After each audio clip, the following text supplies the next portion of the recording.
Welcome and good evening. I'm Alex McLean, and I'm here tonight with NFL insider Miles McLean, and together we're going to look at Super Bowl 49. Welcome, Miles. How are you doing? Good. I'm doing good. How about you? Good. It's been a long time. We haven't seen each other since we did this before Super Bowl 48.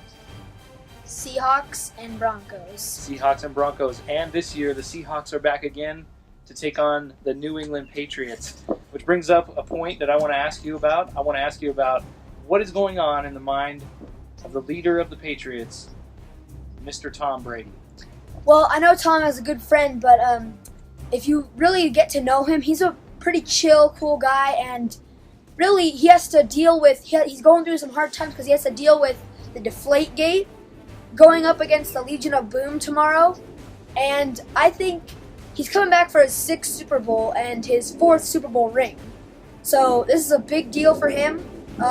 Most quarterback to go to this many Super Bowls, and if he gets the ring, he'll have the most rings by any quarterback in NFL history. So, and he also has to deal with the Deflategate. I mean, obviously it couldn't have been his fault, but he still has to deal with the team and the controversy. So he's going through some rough times right now.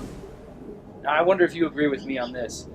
If I'm Tom Brady, I'm very glad that I have one person on my team this year that's healthy, and his name is Gronkowski.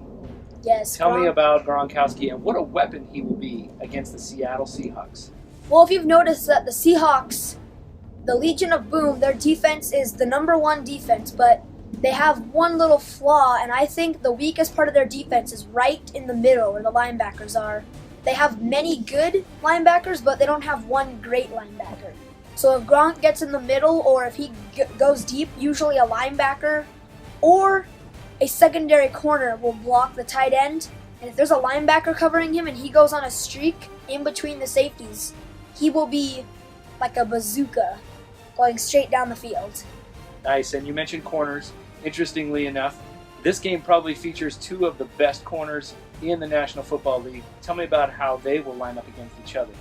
Well, you're talking about Darrelle Revis and Richard Sherman. They both had a great season this year with a number of interceptions, number of big plays, and Personally, I think Darrelle Revis will come out as the better corner because people think of Sherman very highly, but that's half of the people like him not because of his skill, but because of just the way he acts. And he acts like, I know where you live if you don't like me. But Darrelle Revis, he doesn't act like that. He makes plays on the balls, and he just makes the game his own way. And Sherman, I'm not doing anything negative against Sherman, but he's a great corner, but I think Revis will come out on top in the corner game. Nice. Now let's talk a little bit about the weapons that the Seattle Seahawks will use against the Patriots. What are your top 2 players that will make plays during this game?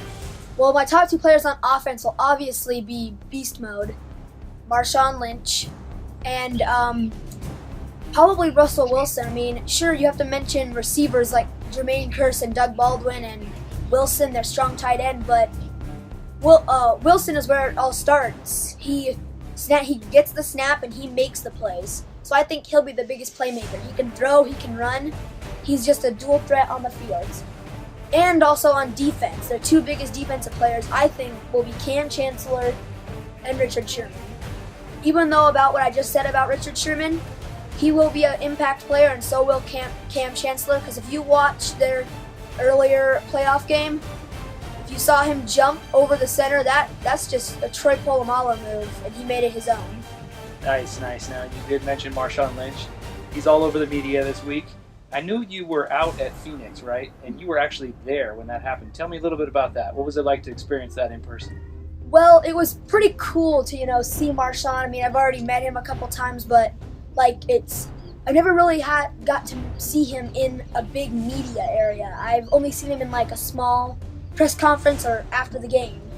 So, and about his no talking controversy, I don't think it's his fault that you should be forced to talk, because I know a lot of people that don't like to talk to the press a lot at all, and Marshawn is just one of those guys. I mean, if you knew him personally, which I do, he just doesn't like talking about himself that much. He's a very non-selfish person, and he doesn't like putting himself out there and talking about the team and talking about how how he plays the sport. But still, on the NFL side, I can see their side of why they would charge him, because they hired a lot of people to go and set up his booth, and a bunch of people came to see him, a bunch of people came to listen to him, and a bunch of people came to ask him certain questions. And he said about, 30 times, "I'm only here so I don't get fined."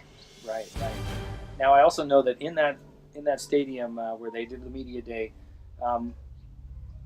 what was the feeling like? Was there more Seahawks fans? Was there more Patriots fans? And what do you expect to see in the stands? And what kind of outcome? Well, how will that change the outcome of the game with the fans? Well, at media day, first of all, there were way more Seahawks fans. About halfway between the Patriots period and the Seahawks period, you could hear fans cheering Seahawks when the Seahawks were about to come out, and when Lynch left the media day, you could hear them cheering for him.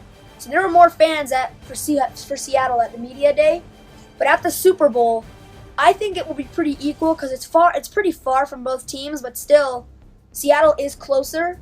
So more Seattle fans might come, and really both of these stadiums, they're outdoor, they're bare, like there's no roof, so the weather affects how they play, and they both played in snow and sleet and rain, so they both know how it feels, but they're going in an enclosed stadium. But I think the Seahawks fans are louder, but I think the Patriots have the happiest fans.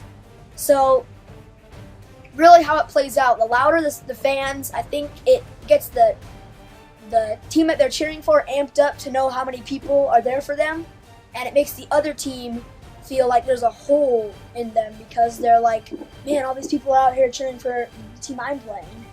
So I think the fans are a big, big effect in these games.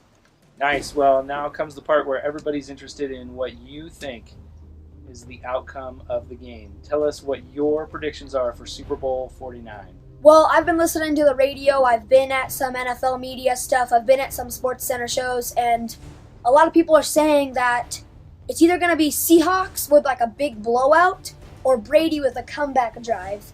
And I think I'm going to go with it's 24-21 late in the fourth, and Brady leads a game-winning drive with a touchdown to Gronk or Edelman to win it 28-24. All right, where he will get his 4th Super Bowl ring, and his 6th Super Bowl will be a win. Nice. Well, you heard it here first from NFL insider Miles McLean. I'm Alex McLean. Have a great time tomorrow watching the game, and we will see you next year. Thank you.